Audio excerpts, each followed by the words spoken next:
Alright, so in our last video we talked about JFC Fuller's 3 planes of war and how he took a very complex and complicated body of work that we have from all this military history and started to try to organize it in such a way that we can actually make sense of things. Well, today we're going to talk about the physical plane, the building block of the other two.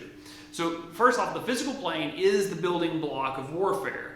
Fuller would call it the alphabet of war. You have to understand the physical plane before you leverage it to start informing the next two planes of war. So in our example, we talked about a phone or maybe computer hardware. We need to understand, how does the phone operate? Like, what is the actual physical nature of warfare? What's a tank?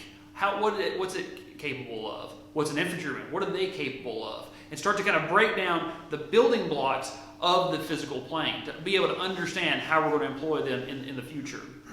The physical plane, though, has a problem. If we stay here, then the end result is only just total destruction.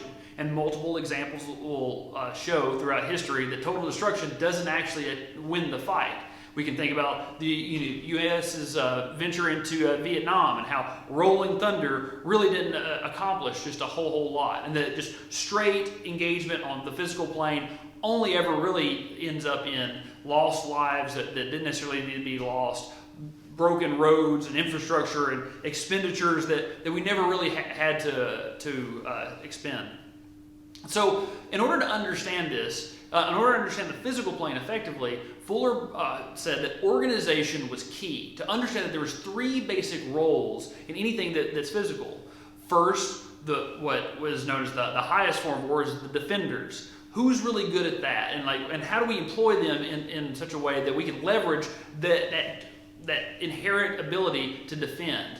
Next are attackers. How do we create a defense? How do we set the enemy so that way the attack can happen and actually break them? And then lastly, the last group are pursuers. How do we exploit that opening that is created by the attackers so that way we can achieve a moral victory later on?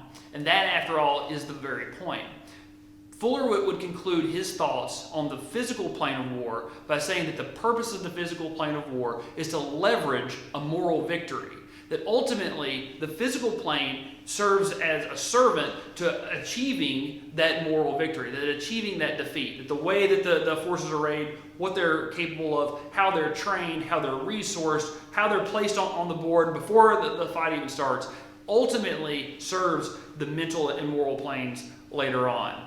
So in our next video, we're going to get after what does that mean. But we have to understand that ultimately warfare is empirical. It's something that happens on the physical plane, and that we need to understand how the physical plane is used in those other two.